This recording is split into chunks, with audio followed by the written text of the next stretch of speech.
And sweet intro music that Mo's gonna add. We sound so cool and I know professional, we and then do here we sound. are. What? We're too soon? Yeah. No, we're here. We're here. Welcome to Earth 2 Comcast, where superheroes exist and superhero TV show talk is the norm. There we go. I haven't Nice. done this in a while, so I'm sorry. But yeah, we're here for Cloak and Dagger, episode 5. Who knows the title of the episode? Because I don't. Ooh, episode 5. Oh no. That's Is what Funhouse Mirrors fun? Oh no, Okay. that's episode 6. Episode 5 is Princeton Offense. Yeah, Princeton offense. That's what it is. Because basketball Princeton game. Offense. Anyways. Yep. Yeah. So thank you very much, Patrick, for hosting last week. It was really awesome. Sorry I couldn't be with you guys to do episodes 1 through 4 because I wasn't caught up yet and I had a lot of other things to do. But anyways, let's get into episode 5. I'm glad. First of I'm all, glad you're here, Mo. I'm glad you're here because I was first a of little all, bit lost. But I actually have some notes this time. Everybody came with notes. I'm like really impressed. Really impressed. oh yeah. So quickly, let's get a little review of the episode from everyone. Let's I just want to know what you guys thought of the episode in terms of how episodes 1 through 4 set it up, and then how episode 5, appears to you guys. Because I have a take on this very episode myself, but I want to get everyone's take for like the first couple minutes. So Bree, I liked it. Stuff was happening. That's pretty much it. I really liked it. okay, great. Who's next? This is the first episode that just kind of feels like a normal episode. Like it wasn't everything else was kind of getting us to the point where we could kind of tell these sorts of stories, I felt like. So I actually really like this episode. I mean, there's a couple of things, but I really like this episode. Or I like if this is the template upon which most other episodes are going to start to look. I'm way more excited about the show and way less lost and confused than I was. Because you missed the last cast, Mo, but it was just a lot of me being very confused and Bree hitting me over the head and trying to explain things. So, like, how are you confused? I get it. Because I'm not the fastest. Not the fastest. Did you like this episode because they started breaking stuff down for you? Like, is it because basically when they started treating me like a hope? child, Yeah. and so I like this episode. They started explaining things very clearly. With they went slow with big letters, and so yeah, that was good. Yeah, I like this episode. I feel like the first 4 were basically setting you up. So, like, hey, he can do this, she can do this. And so now, like, here we are. And of course, because girls rules, she is catching on to her powers way more quickly than he is. So I like seeing her, like, get into her sweet spot and know what she's doing. She also has like all the time in the world to do it because she doesn't go to school. Exactly. Right, that's true. And he has like expectations and shit. So it's not a. She's got some free time. It's not a thing of girls. I mean, you know what? Whatever. Let's not get into that. Anyways, but this episode to me. Don't do it. Yeah, we're not gonna get into it. But like Keem was saying, this was more of a. To me, this was the slow, the slowdown, because the first 4 were like, okay, we're gonna just throw everything at you. Especially episode 1, it just threw everything at me. So if I had stopped this show at episode 1, I definitely would, be kicking myself in the ass, because this is definitely a good series. It's coming to its own in episode 5, but the first couple of episodes, to me, maybe the first one, was just like everywhere. And then I think by episode 3 it kind of found its stride, but I feel this is the tempo, and this is the tone of the show. This is where this is how we're gonna go for the rest of the show. But yeah, I'm starting to enjoy the characters a lot more, and I think this was a really good episode, especially for her, Tandy. I think this was her like coming of age. Like, yeah, this is my show. Yeah. She might be the one who runs the show. Yeah, as I was like kind of writing the synopsis of the episode, I was surprised how much of the show was actually about Tandy. Like, I mean, I don't know, like screen minutes or whatever, but it just seemed like most of the big plot beats were centered around her in this episode. It's You most went quiet. no, I'm here. I'm sorry. I think it's mostly her and her Roxanne storyline is what's gonna take priority. We might get a little bit of let's just get into the episode. Let's get into the episode. Yeah, so it starts with awesome car backseat sex. They are really about the car sex in this show. Is that how it starts? Didn't it start with her like No, it starts with it starts with Officer with I wrote down O'Brien, but I know that's O'Reilly. not her name. O'Reilly. I thought it started with Officer. her like throwing the papers down on the floor. Or no, whatever. It started with her throwing that ass in a circle Oh. in the backseat of a cop car. All right. That's where it started. Because I was trying to watch it on my phone and I was like, oh no.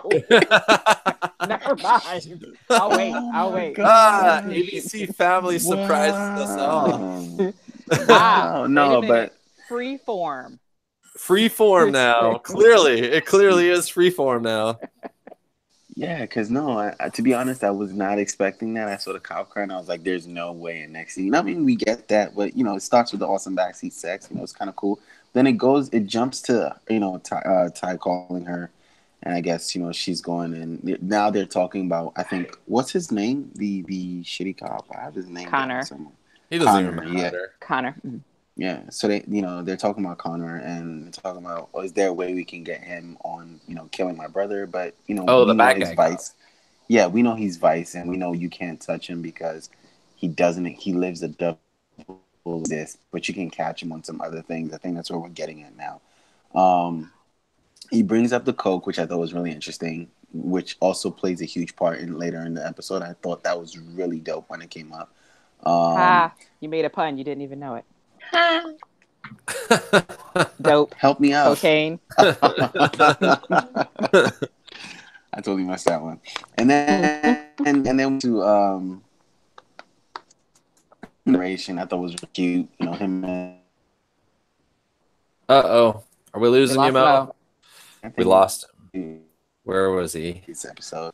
He was talking more about O'Reilly, right? Oh, are you back? No. Yeah, I'm back. If I fall. Right. Nope. We lost. You should do this on your phone. I am. And Verizon 5 is really shitty. So I think I'm gonna turn my internet off in a second. But yeah, Tandy is starting to get into her powers. I think now she with the papers on she got Greg's office. R.I.P. Greg. I was so sad when he died. Mm-hmm. Super sad when he died. Like she got the documents from his office. She's starting to put things together, and I think she's starting to show off her powers now. And she comes to the computer lab and then they go to the computer lab and she finds Peter. What's his face? No. She finds the four dudes that she ends up stealing. She did some crazy. Yeah, she uses her power against later. Yeah. So I have a question about that. Does anybody else wonder if this is in my notes? Does anybody else wonder if this is going to come back to bite Tyrone in the ass later because he had to log in to the student computer lab, so he had to use his little username and password and stuff. I mean, maybe, but it seemed like she was just logging on their public website. So, I mean, I don't know, maybe, but if they're tracking every single person who ever comes to their public website to click their about page, it seems a little bit. I mean, maybe. Yeah, but I would find that a little bit odd because it wasn't you didn't see her put in a password or account or anything. But she didn't put in a password, but it just seemed weird to me that they specifically showed him logging into the computer in the computer lab. Yeah, he logs onto the computer in the computer lab for sure. I thought about that too, and I was just like, oh, she's just literally on their website, so maybe it's not that big of a deal. But yeah, I mean, maybe they were just going for realistic effect, but who knows? People in Hollywood don't know how computers work, so. Yeah, I mean, but it just seems like the kind of show where you overlook something and then later on you come back and you're like, oh. Yeah. Like, Can you imagine Yeah. some creepy organization that's literally tracking every single person who ever looks at their website? That would be. this is America, and that doesn't happen, Patrick. I mean, okay. Okay. No comment. Whole different podcast. Yeah, we should do that one sometime. Anyways, so I thought that was I thought her at his school was interesting, and they played it really well, and that you could tell he was super awkward. You ever have like friends you only hang out with in one kind of life space, and suddenly they show up in a different life space, and you're like, ooh, this isn't working. That's totally. I call them factions, and it gives me anxiety every time I have to get my different factions of friends together, like for birthdays and stuff, because I'm just like, oh, okay, they're my college friends, here are my gay friends, here are my nerd friends. How are they all going to coexist? But it ends up being okay. So, Yeah, yep. Okay, hit it, Mo. And when we get the little, okay, thank you. The little moment where she's like, "Oh, I can't understand, Mo. Oh, are we just? Am I the only one? I can't hear. You know. Okay, right. so can I translate for you, Mo? Yes. I'm gonna take that as a yes. So he's talking about the scene by the lockers where Tyrone is looking at like all of the Pretty stuff that stuff? Avita put on his locker. And with like they're having like their own little hallway pep rally, and so like he like thanks her. He's like, thank you for this, and she's like, well, that's what friends are for. And he's like, friends. Oh, so we're just friends. Yeah, and so then like they look and they see like the one basketball player doing the equivalent of like proposing, like he's giving the girl his jacket. Oh my goodness! I was like, what is this?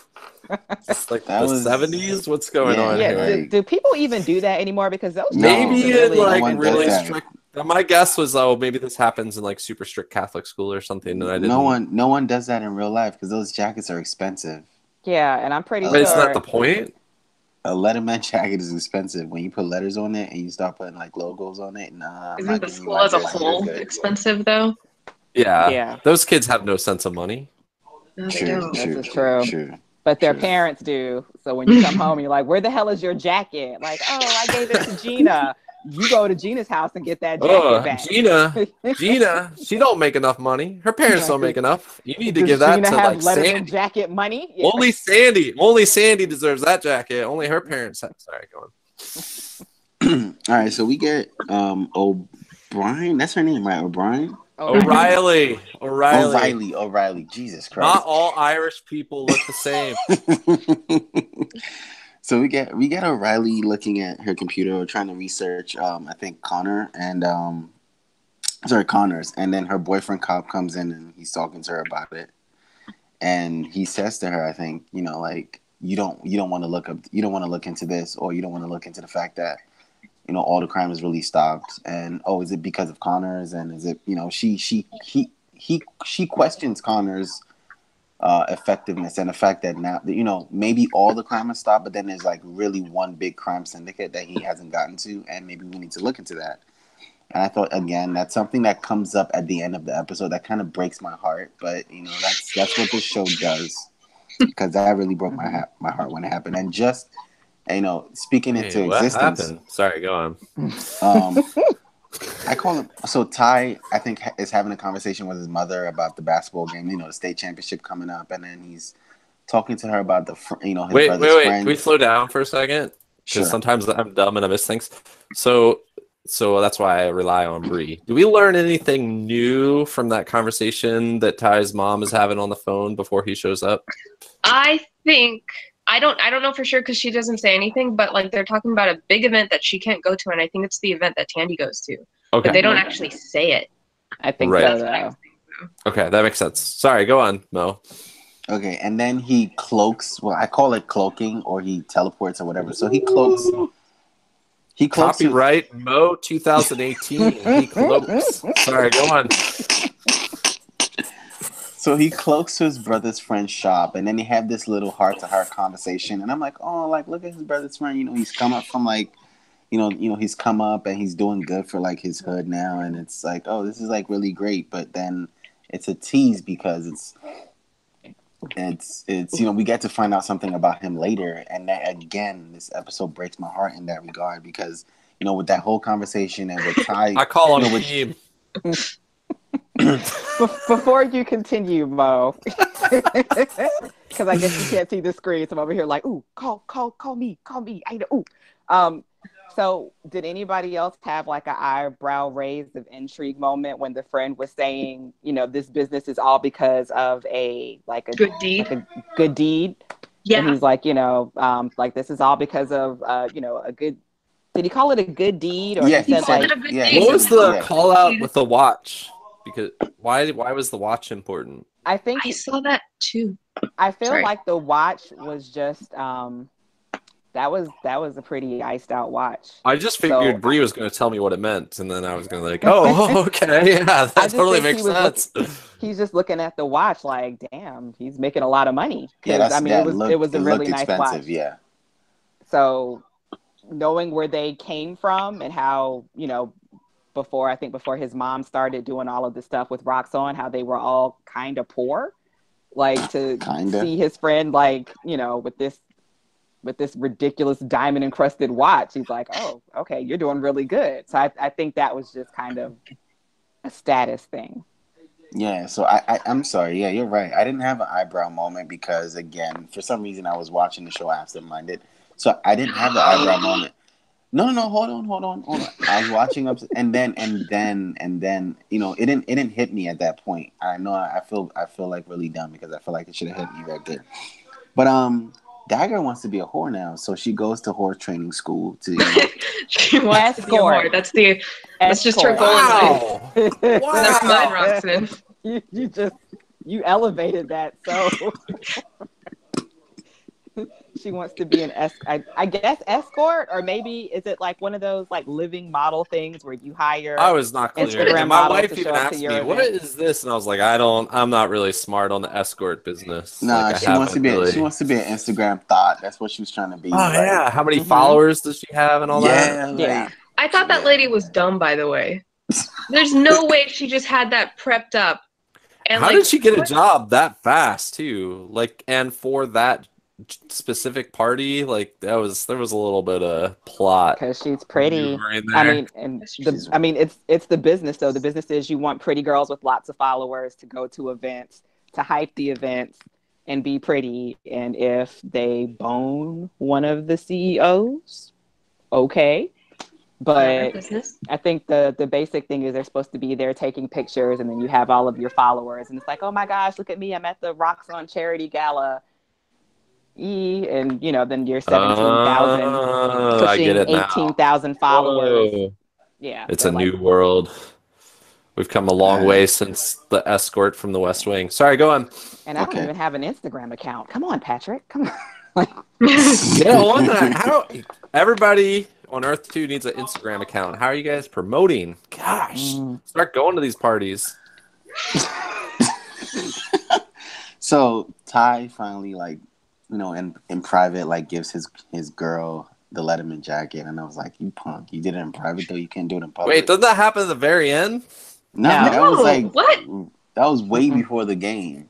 Oh, they meet in the priest office. Oh, right. That's right. Yeah, but then later, okay, never mind. I'm like, cool, got it. And then you're doing this in the priest. Does anybody know what the priest went after buying that fifth of whiskey? Does anyone know where he went? He got drunk and just partied. Yeah, okay. He's on a bender. Just hungover. The season's not over. Okay, good. Because I guess his storyline is done. So, priest. And so, as much as I love this show, there's so many characters in the show that I don't really care about. So Tandy is in somewhat full control of her powers, and she's at this charity event, and she's touching everyone and getting hopes from. And I think the way they depicted the hopes of those four executives was just really amazing. That was cool. Hilarious. And then they get to the last one, and I'm like, oh man. And they all And so whatever she's doing at this event is really Do you think she's gonna like play them against each other somehow? Like, is the basic idea to understand their relationship to Peter or whatever his name is, and then like play them in their own ways against each other? She didn't know who Peter Scarborough. Scarborough, she didn't know who he was at first. So I think she was just because when she was in the computer lab and she was like, "There's like a man behind the scenes that I can't get to, but there's like all of these like flunkies." So she was getting the pictures of all the flunkies so she could go and touch them and I guess try to see if she could figure out who like the big guy was. Right. So that's what. So I was curious since she was like getting each of their It's interesting because first of all, it's interesting that the only thing they're even thinking about is him. Like in their whole life, they're just like thinking about him all the time. Like that's their hope. People, of course, they want to be the boss and they want the boss to suck it. Yeah. Right. literally suck it. All fours. But I just kind of wondered if maybe like for the show, plot wise, they're eventually going to have her kind of trying to play the lower guys up against him or something. I don't know. It's possible. You might be right on that. Because there's a lot of power in knowing people's motives. Yeah. You can manipulate them. Anyways, but how long does she have to touch these people? Because it just seems weird to me that she's like holding on to a stranger's ear.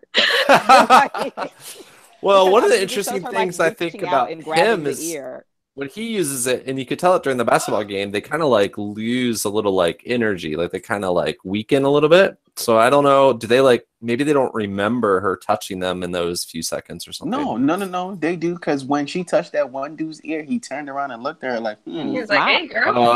Okay. Like, how you doing? I mean, but then again, Patrick, it's a pretty girl touching you. Like, if it was a guy, then I'd have a problem with it. Get away with things. Yeah, except the guy she touched the ears, and he. Well, never mind. All right. Yeah, he looked at her. He wanted some of that. Yeah, he gave her the smile, but it was like a full 15 seconds. So it would just seem weird to me that there's like some random chick on the stairs holding my ear, staring off into nowhere. I think Mo's saying he would have no problems. Exactly. Like, let a pretty girl touch my ear. You know what? Let's go. Let's move on. I don't think it's how you 15 seconds though. Like, I think it's probably like 1 second. Yeah, and, like, I agree with that. It's faster. Right. What is happening in somebody's background? Is somebody watching soccer? Like not happening right now, is it? Yes. Anyway, so that happens, and so whatever's happening to whatever she's doing at this event is adversely affecting Ty at the basketball game, and so he's at the what's it called? He's at the game, like, like not focused, like out of it. And then he goes to, I'm sorry, where does he go? So halftime, they go in the locker room and well, before halftime though, like he's noticing that the ref is basically cheating for his side. Yes. Because he's been threatened, I guess, by the mob. No, I think actually the idea is like this rich school has forces that are gonna, not deal well with him if they lose.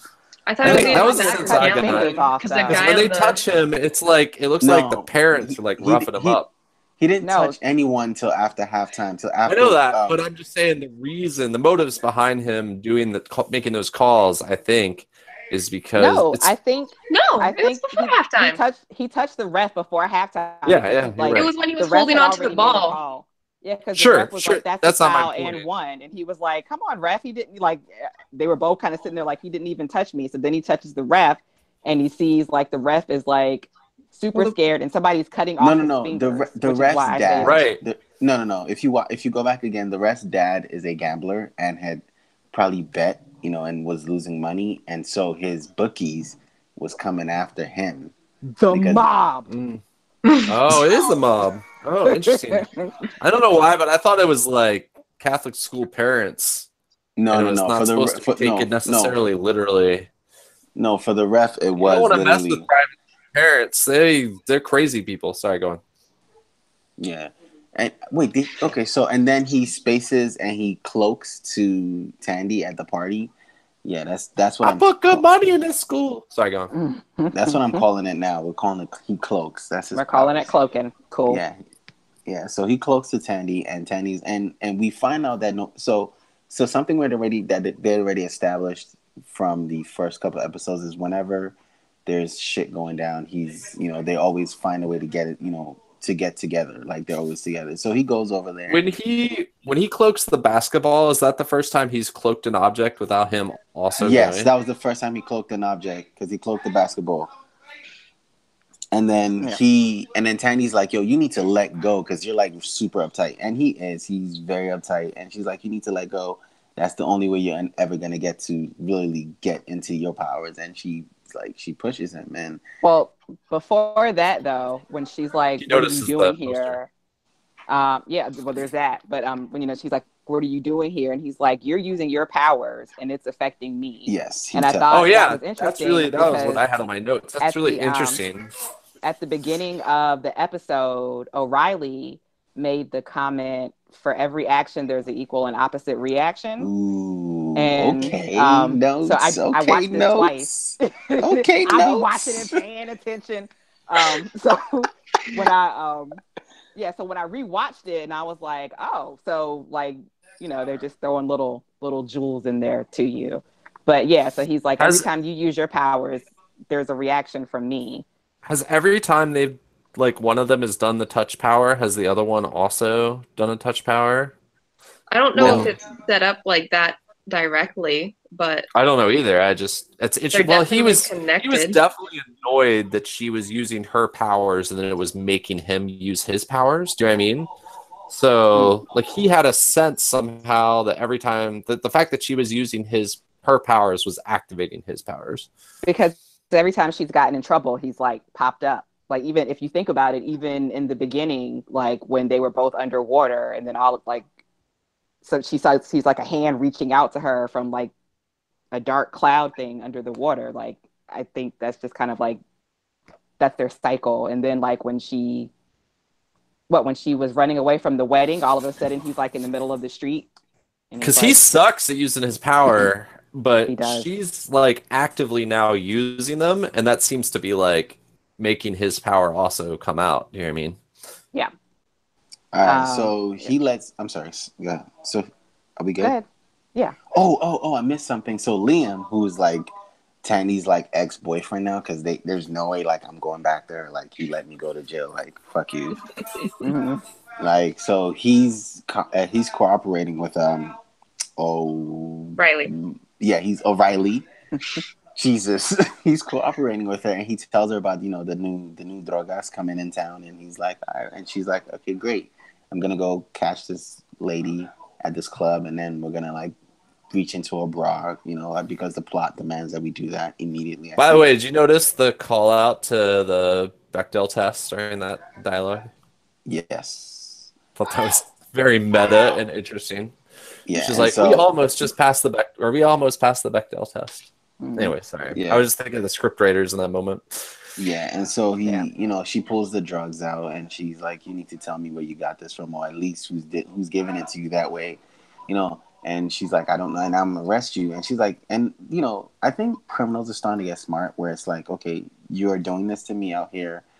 There's no way you can do anything to me. But somehow she gets the information. It's the plot that asks that we go through all this to get the information, and we do. And she gets the information, and so we jump from there, and then Cloak is now back at the game. I'm sorry, Ty is now back at the game, and he starts to back. Yeah, he cloaked back all wet, and no one questioned why he was super wet, even though Well, he grabs the towel and walks over there. So it was such a lazy blot, though. He was his just shoe, his shoes and his socks. But also, you're really sweaty, especially in a championship basketball game. But your shoes, okay, though, so your shoes and your socks sweat that much, bro. All right, that's fair. Yeah. That's fair. Shoes and socks is a valid point. But the reason why he's dripping wet is because he was trying to get back from Tandy's event, and she pushed him. Wasn't trying. Oh yeah, well he was just pushed him. He was like, "I need you to touch somebody so I can get back," and she pushed him over a balcony and into a fountain. That was good. Which is I good. like It's like that. you need to let go because you're so uptight. Like, figure out how you're gonna let go, and she helps him, pretty much let go. And so he's back in the game now. He's He balling. never held on. He's bringing the ball up, and then he's starting to now touch and feel. So with her, where they don't really, where when she sees their hopes, I'm starting to think that they're happy. But when he sees people's fears, they get weak. They lose themselves for like a quick second because he's dribbling the ball up and every player's touching him and they're like falling off him as soon as they touch him. And I'm like, wow, this is really not a good look. This is not the best way to do it in a basketball game, but it looked. And then he gets to the top of the key to shoot the ball, and then he realizes that if he wins, every fear that he's seen will come and pass and will come to pass for the other guys. So he's like, he purposefully misses the shot, and then he looks over at the ref, and then the ref is like, "Shit, now I'm in trouble," and he's and he smiles and he walks away, and he goes home, right? Wait. And It's there's something really interesting to talk about here. I don't know if we want to talk about it, but Go I think for it. there's a really interesting thing about how he is basically he grew up in this place that was rough, and now he's in a place of privilege, and like he's kind of caught in the middle between, you know what I mean? Like on one hand he has all the pressure from his school to win this game, and But then on his the other teammates hand are dicks. feeling the weight of where he Mhm. came from. because he's the only It black doesn't. basketball player on the team. It almost would be a better plot if they weren't dicks. You know what I mean? Like it makes it easier for him, like Right. to If make they were the right decision if there. they were cool But people. But also the school that they're playing against, that's the school that him and his brother would have gone to right, had his mom, his parents not come into money. Yes. Because his brother's friend had said like everybody around here is really He's rooting rooting for. for you. No, well, he said no. no, they're Everybody not around rooting here for is you. Oh, team. everybody around here is Is rooting for the team team, that but team. but we're Yeah, rooting for but you we're because rooting for you. Yeah. yeah. Sorry about that. Also, like, and maybe this will come up in another episode. I know it was kind of touched on by Evita at the end, but like, how did everybody not know that he purposely missed that shot? Like, because they kept talking about his great jumper shot. Like, oh, his jump shot is phenomenal. You can always count on him to make this jump shot. Pass him the ball if you need a jump shot made. And then like, it's just, you can see it's way off as soon as he like launches the ball. Like, really, dude, you're not even going to try to make it look like you were trying to make it. Yeah, and then he smirks openly. And Will walks he out. look down? Yeah. Anyways, I mean, there's something about sometimes in acting you have to like show the tell, and so I think they're just showing the tell for the audience for dumb people like me. That's all. right. Anyway, so he goes home, like shuts the door and then turns the light on, and then his girl's sitting on the bed in the Letterman jacket. I'm like, this is like kind of great, but then she's like, yeah, I saw what you did for the team. I saw what you did. In my notes, I have it as how did she obviously see it? But then again, I guess she obviously saw that he missed it. But it's just like the way she said it, it seemed like she knew something. Again, because her aunt is like this voodoo priestess or whatever. Yeah, But I don't trust her. Yeah, because she keeps saying that. She's like, I watch you. I pay attention to you. And I'm like, yeah, don't and I'm nobody like, pay that yeah, much you attention, don't pay. bitch. What Exactly. Yeah, you up it to? seems like she knows more than she's letting on for sure. So that's what I have in my notes. But And she's very eager. She's like way too eager. Like just from jump, she's just been very like in his face of, oh, you got to come to this party and give me your number. And then like walking up and sitting beside him at mass and like He's a texting star back and forth with basketball him. player. well, maybe she's But just he's pressed. not even really that much of a star though. He got up the States or whatever, right? I mean, he is like the only black basketball player on the team. And maybe she's the only black cheerleader too, so she's just like, Yeah, so it's us. But yeah, she just seems way too like, and maybe just because in my high school days, even if I liked a guy, my whole flirt tactic was I'm gonna sit back here and look as awkward as possible and hope that he notices me. But she just seems very like in his face, and it's a lot, and it's making her seem very like there's alternate motive. I agree with that. There's definitely more to that. I can't tell if it's her or if it's her like was it her mom or grandmother or aunt or whatever, but who knows? The best part of it is he lost his virginity. Oh, that's right, because I have forgotten that that's brought up one episode earlier. That must have made Anthony very happy.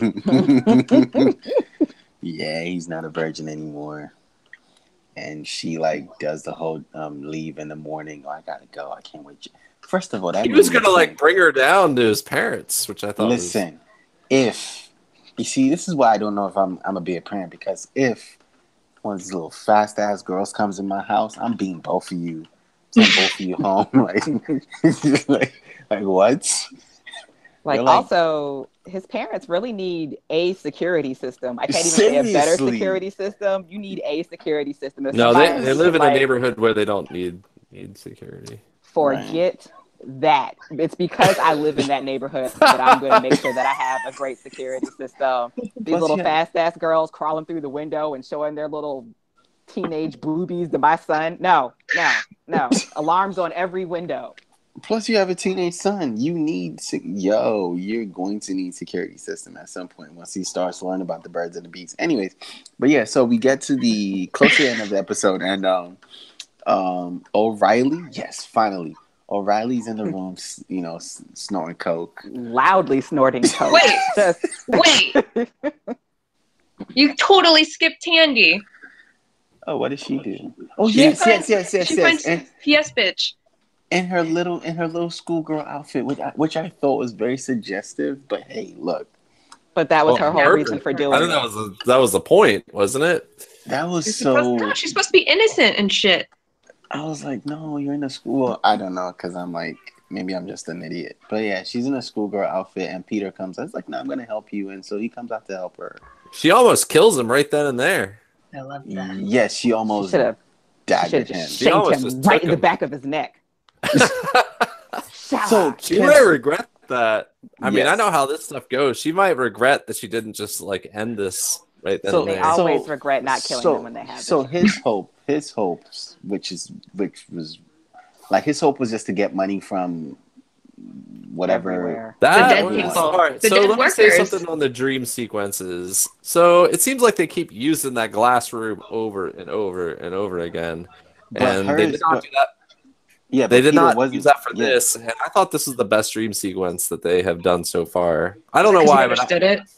Yes, because I understood it. Yes, Bree. But also there was something very, I don't know, there was something interesting about it. It wasn't, maybe because it was actually less overt. Like it wasn't the exact thing as much as it was like a metaphor of the thing, and so I found that, I don't know, more interesting.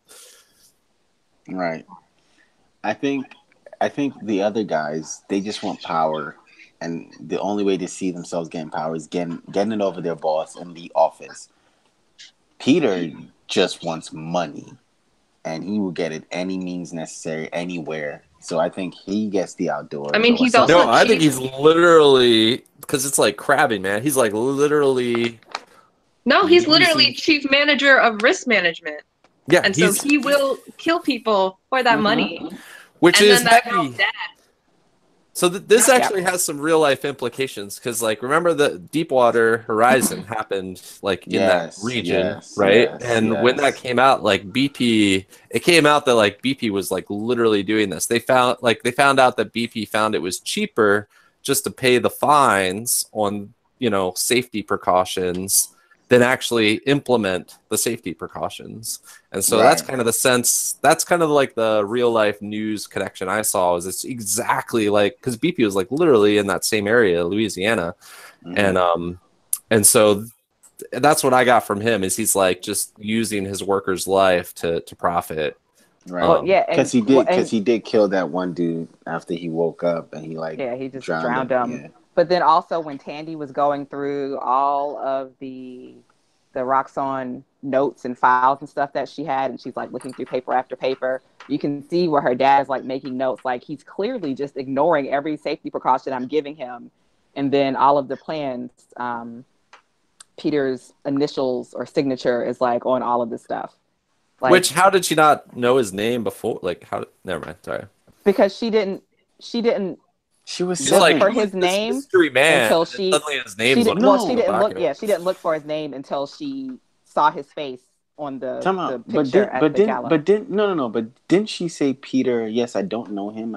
He may have come to the house and taken everything from my dad. Yeah, said, "I well, can't when believe she I forgot recognized him." him on the poster, yeah. Yeah, she said, "I can't believe that I ever forgot his face. I won't now, but that's the man who came in and took everything." So thank you, Bree, for bringing me back to that. But so we get now to O'Reilly and Connors, who, first of all, you're snorting it, like Keem said, mad loud in the office. Like, this is, like, I think that had to hurt. The more O'Reilly talks about Brooklyn and knowing the Luke Cage connection, or wherever it is, like, I think that's really that she came from the same precinct as Misty Knight is like pretty cool. Harlem. Yeah. But she also said Brooklyn. Oh, yeah, she said Brooklyn in this. I thought she said Harlem. No, Connor said Brooklyn. Yes. Oh, so maybe that's Brooklyn hipster shit. Boom. Boom. Mic drop. Gotcha. But yeah, so we finally get, Connors and her in the same room.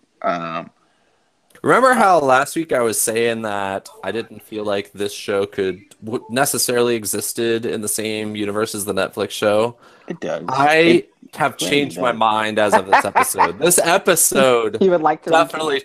I mean, the moment they're like having the sex scene in the car and stuff, I was like, okay, this is a little bit more like the Netflix shows. It's the same universe. oh, and I did miss something. So I did miss something. So after that conversation happened, but was it after or before? I think after the conversation happens, we go back to Ty, who's laying in bed, like, yes, I just smashed. I'm so happy right now. Like, he cloaks, holding his little nut rag up to his chest, and then he's gone.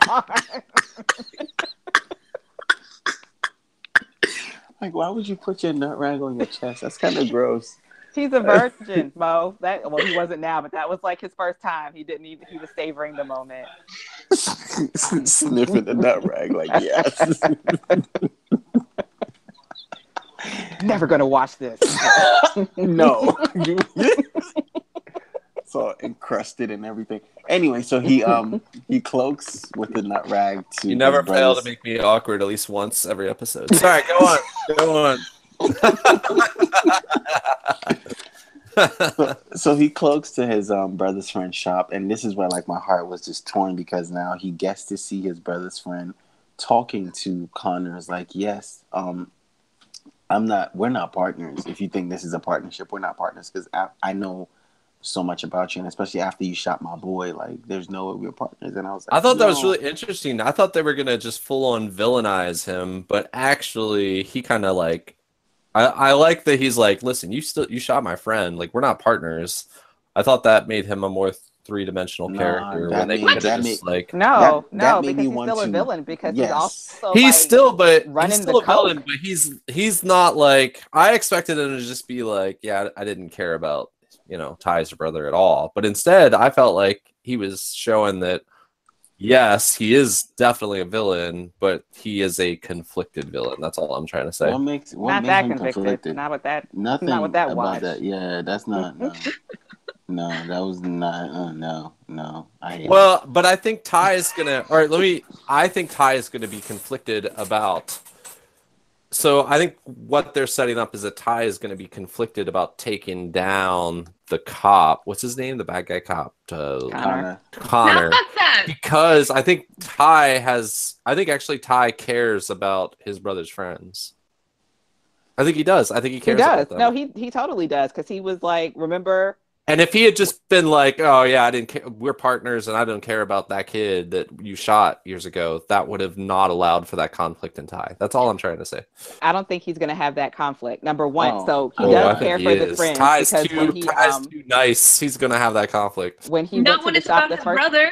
Yeah, he literally took a gun and tried to shoot that cop. You think he's going to be nice about the guy who's still working with the cop that shot his brother? I think you're going to be okay. Oh, I'm forgiving you. My brother's still dead. You're going to feel really bad about this rant in an episode. To find out that the whole time that he knew, You knew that this no. cop shot your brother, No. and you Oh, also no. didn't go and do anything. You didn't come to the family and say anything. You didn't come to the little brother. He wasn't and say even there. anything. Yeah. Like, and the way he said it sounded like they were working together before he got shot. Oh, definitely. So yeah, definitely. That Ty's a little bitch if he's not mad.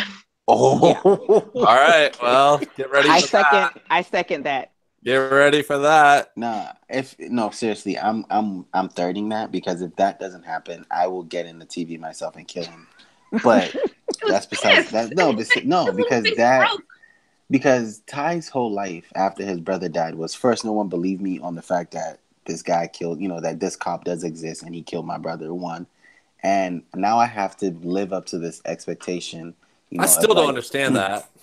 I still don't understand how everybody's like, oh, we just have these cops that don't exist on the books. Like, it seemed like the whole police station. Because they're undercover and they're Vice. Because it's Vice, I guess. But it seems a little odd to me. But yeah, but it's also another. They're not very good undercover when the whole police station knows about them. But anyway, sorry, go on. But it's also another thing for Ty, where he has lived his whole life of, oh man, like you saw his hope. He was hoping that his brother didn't go with, you saw his hope. Like, if he wanted, he would have rather had his brother play basketball with him that day than go do what they had to do. Like, there's so much that's been on him because he was there, or he was around when his brother died. Like, you're dying. Even if you don't die, I'm gonna cloak you to somewhere.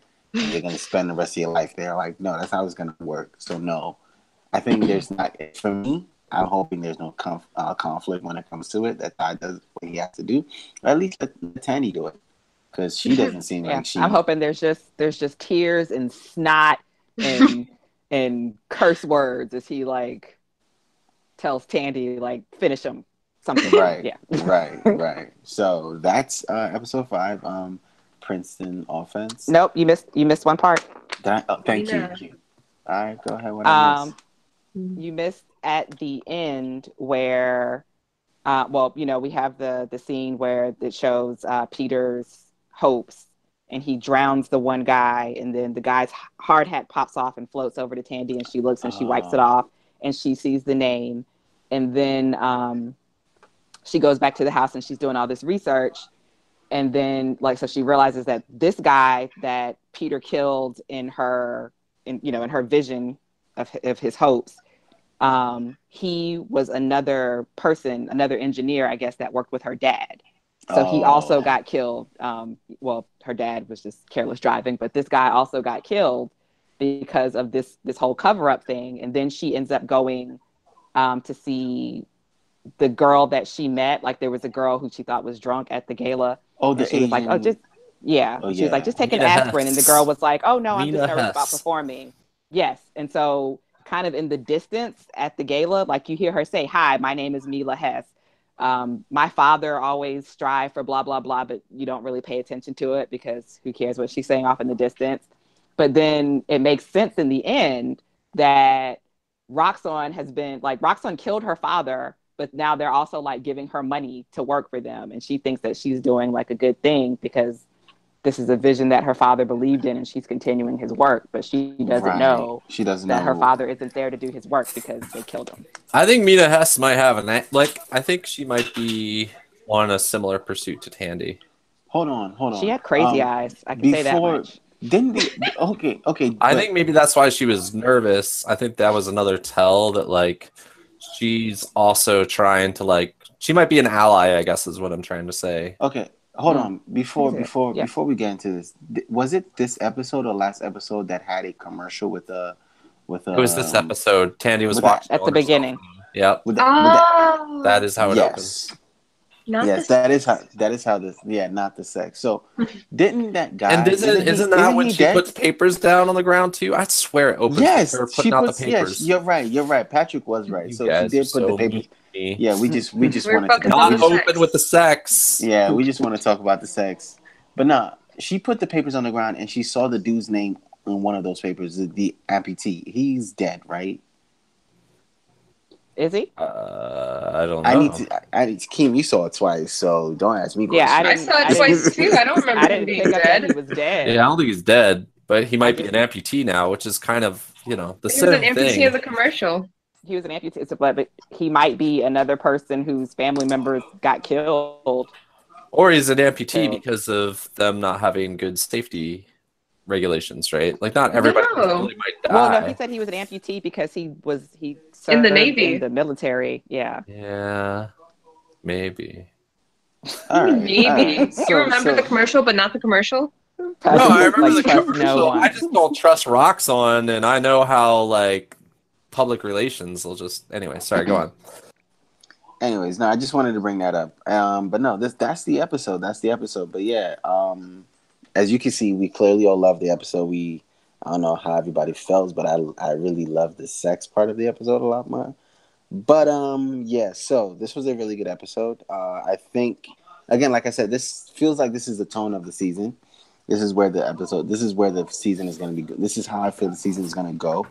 Mo, we didn't get to hear last week your thoughts of like this in contrast to like say the Netflix shows and also Runaways.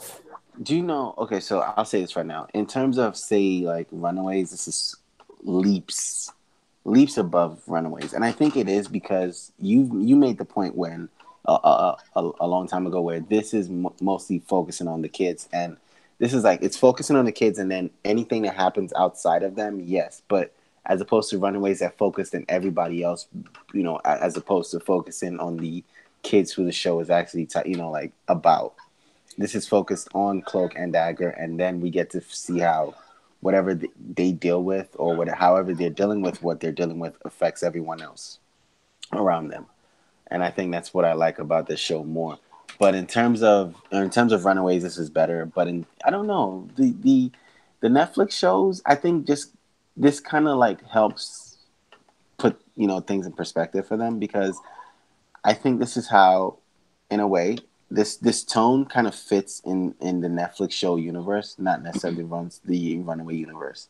So this fits more in the in the Daredevil, not necessarily Daredevil, but maybe Jessica Jones type of tone. Mm-hmm. This is where this show would fit if I had to pick one of them. Not because definitely not Iron Fist. That's a comedy. Yeah, it's a tragedy. But yeah, no. If you ask me to put this in the Netflix show universe, I'd say let this go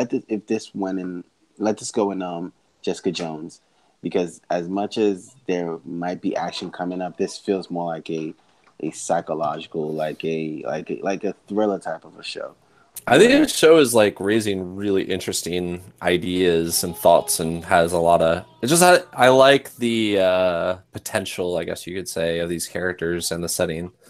Yeah, these characters there's a lot of potential with these characters, and like I said in episode 1, where they just thrust us into the thing, into the show, I didn't necessarily like episode 1. If I'd stopped the show, I think you even posted in the group. You were like, this show doesn't seem so good, right? At first, and because of you. No, because again, you kept saying. No, I just said I'm lost. I'm confused. Yeah, and then you kept saying that, and so I watched episode 1 based off your review of it, and I was like, yeah, Patrick is right. But by episode 2, I think they kind of like brought it in, kind of like centered the show, like really showed, okay, this is about the two kids. Can you later, can you edit out that part that says Patrick is right and make a little like wave file for me? Thanks. Sorry, go on. No, but yeah, episode 2, I think really centered, and then episode 3, I think the Vision Quest, I love the Vision Quest episode. First of all, I thought it was beautifully done. How we saw. Wow. There might be a murder happening in your house. You should barricade your door. You might want to go check, make sure everybody. No, barricade yourself in. Somebody needs to live to tell the tale. Yeah, I like I said, I really like when the Vision Quest. I like what I like most about the Vision Quest is how they showed everything from both perspectives. How they showed one perspective, this is I'm singing to your head, and the answers that I think I want are not even my answers. They're your answers. Now you need to give me my answers. Like, I loved it because it made episode 4 like that much better, because I think episode 4 to me right now is the best episode of the show. But because we still have more episodes to go, but episode 4 was so good because of what episode 3 set up. That Vision Quest was awesome. I don't care what you say. I loved it. Mhm. Yeah. I like the Vision Quest a lot more once Bree explained it to me. Okay. You're welcome. I didn't need Bree to explain it to me, but yeah, I can understand that. Well, hopefully some other people did, and that's why they tuned into our cast last week. Yeah, no, seriously. Like I said, thank you, Patrick, for hosting last week. It was you did a really awesome job. I got to give you that. I was actually prepared this week. I don't know. Last week I was like a mess. So also one episode is much easier in a lot of ways for me, at least for my brain to process. No, it is. It because is. when you start talking about multiple episodes and you start jumping ahead, like, oh, and what about that part? Oh no, wait, now we have to go back to episode 2, and then a whole bunch of stuff gets lost. So but because I like taking it. Sometimes because I do 2 episodes for one show, like say Westworld, I kind of have a format because there's no way we have to talk about one before the other. But yeah, I will make sure that we do 1 episode a week moving forward. So thank you guys for coming. Really sorry. Is there like anything else anybody wanted to say? I thought Bree was Yeah. really excited about this episode, so I thought maybe there was. Yeah, Bree, is there Try not anything to you want interrupt. No, Bree, is there anything you want to add? Like everything. I'm excited now. Let's do it. All right. Well, there's just so much little subtle shit that like was just so great. Or like when O'Reilly was talking to that crack whore or whatever the fuck she was. And Wow. like, I don't know what the fuck she was. She was a prostitute. She was a crack whore. She was a crack seller. The drug whatever. dealer. Yeah. Drug dealer lady. And he was just like, aren't you guys all in the same loose morals fraternity crap? And like O'Reilly was just like looked away like, oh fuck. But like she's all about justice, so she like felt offended as fuck. Or just the entire basketball thing where he like saw all those visions. Like, oh, that kid's dad's gonna beat his ass. That's his fear. The other kid's really scared like that of part too. Mitch. And like if he doesn't get out of the hood, that's what his end is gonna be, getting killed in a gang. And then the other one that I was like, holy fuck, was the one who was terrified of going to the army because of all the kids who join the army because they can't go to college. And that's how they go to college, go to the army. And so he threw it. And he also saw Billy. And it was just like, oh my gosh, these kids are Billy. And you know what? Fuck that teammate who jumped me in the cage. Fuck that bitch. I'm going to throw this shot. And he even smiled and was like, fuck yeah. So much good shit. And can we make sure that we let Bree interrupt us in the future? Sorry, go on. Yeah. Also, Bree needs to do all the recaps because her retelling is way better than yours, Mo. It's kind of better than the show. Sorry, go on. I was wrong last week. Liam did not get out. He's still there. Apparently, they got 2 burglaries on him, and he did not fail. He did get out. Didn't he? I mean, he's probably out now, but like he was still in jail because of chili spaghetti night. That's the real reason. But like he was so bitter about Tandy, but he was still like, is she still in town though?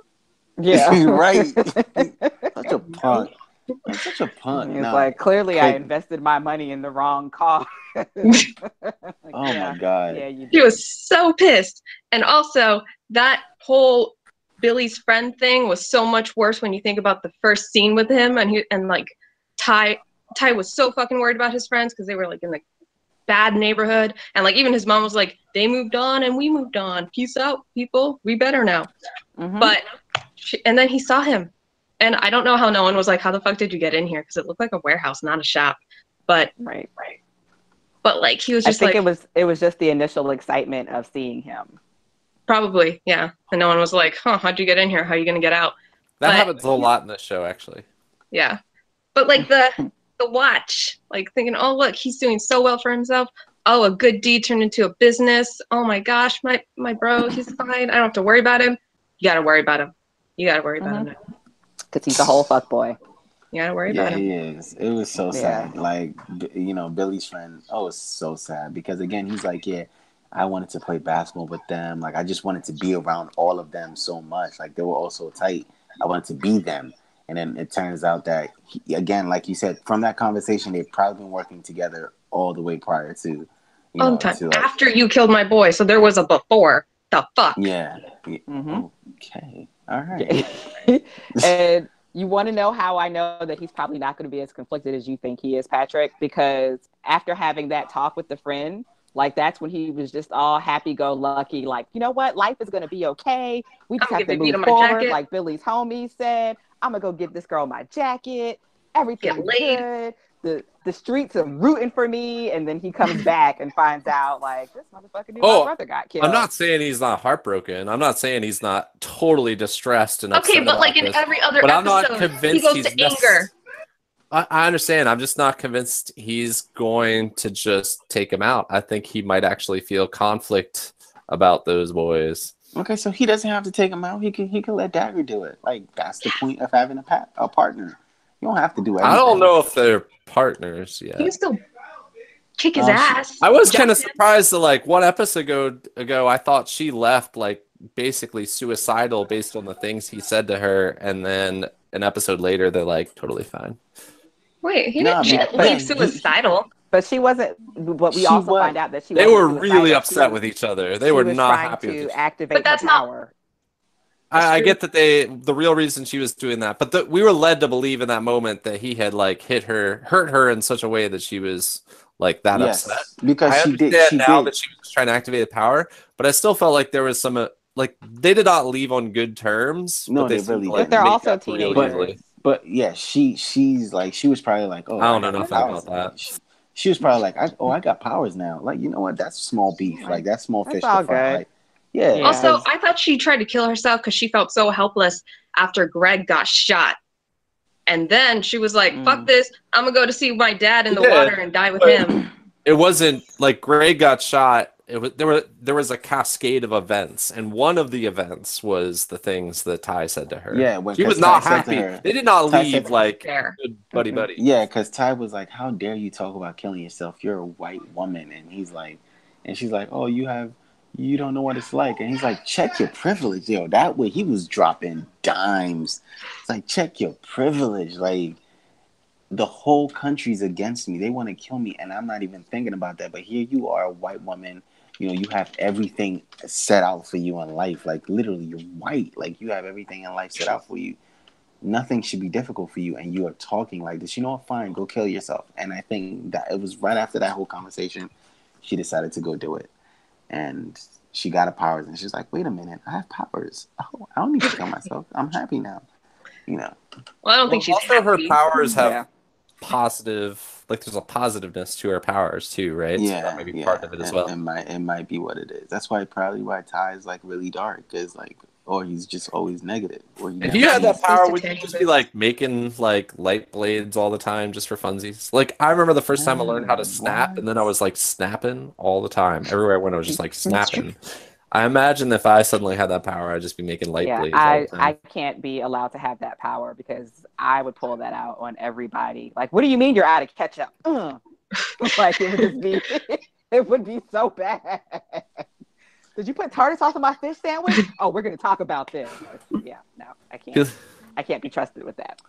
Yeah, so it's a pretty good series of episodes that we've gotten so far. I think what the show is doing is trying to set up, because nothing again might happen at the end of the season, so we might have to come back next season again, which is what I've noticed. I don't know. I feel like more has happened in 5 episodes of this than a whole season of Runaways. Yeah, It's true. and I hope they don't end it like Runaways, where it's like, oh, we have to come back next season to see what happens. No, I think we should get some sort of resolution for one of the two of them. And it's because I don't think you can get any resolution for Roxxon because it's such a huge corporation. But I think maybe Ty. Why not? Why can't you get I mean, maybe not in this season, but overall, you don't think we'll get resolution? No. I'm saying we're not gonna get. I'm talking about this season. I'm saying we're probably not gonna get resolution for Roxxon this season, but maybe Ty, or maybe even Ty. Like we might get something close to it, but we're not gonna get complete. Roxxon could also be like a shell company for something bigger. So I could see them doing the thing where like they take out Roxxon, but then it turns out somebody above above Roxxon or something. Yeah, the hand. Yeah, and you had at least one resolution. Hammer. Ty Hammer is had survivor. sex. That's true. So there you go. He got laid, so he's not a virgin anymore. All right. Conflict resolved. Done. There we go. The show Thank is you. over from Anthony's standpoint. So thank you very much. Thank you very much for tuning in. If you tuned in to watch this, thank you for bearing with me and my Verizon Wireless. So not Verizon Wireless, my Verizon Fios internet. That is stupid. Your Yeah. audio was fine the moment you You sound turned better it now. off, so that's a good commercial for Comcast or whatever it was you were Yeah, using. so Comcast is. I think I'm getting Comcast next because Verizon is stupid. Anyways, thank you guys. Thank you guys for being patient and letting me do this one this week. So I think Bree's doing it next week. Thank you very much for listening. I have a couple movie reviews that we got to do. I think one of them is going to be Ant-Man and the other is going to be The Purge. Then we have another Lucas and Mo topics episode for you guys. Thank you very much for bearing with Earth. Hey, do you Hold know on. when Resistance launches? When does that show start? Yeah, I don't know yet, but I'm gonna research into it. I want to say thank you to every Earth 2 person who's been waiting for one of our shows to come back, because right now all we got really is Lucas and Mo. Because there's no Star Trek, there's no Star Wars, there's no what other show do we do? No Runaways. No No. Runaways, nothing. So You guys are gonna do The Magicians, but I don't think you ever. yeah, we It just never. Yeah, because. How are you gonna say you guys like you weren't in on that?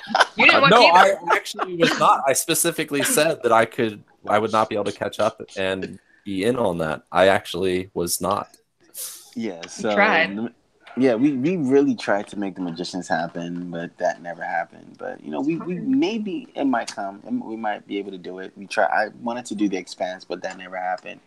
But yeah, so as our shows is probably gonna come back, sometime this year, and we'll be able to get back into our regular Earth 2 thing. So again, thank you, Patrick. Thank you, Keem. Thank you, Bree. I'm really excited for the Patrick, Keem, and Anthony Politics cast coming up. Oh yeah, that's a thing. I know you're laughing, but I hope that's a real thing. That is going to be Patrick and Ant talking and me drinking. That's what Okay, that's so gonna be. you're going to moderate then. That's awesome. Thank you very much. What we If I can do is moderate. me and Anthony can talk, and camera could be on you, and you can just be doing like face reacts to whatever we say. All right. So well, there's that. So I'm excited for that. So thank you very much for listening. We will catch you on the next one. Have a good day and peace.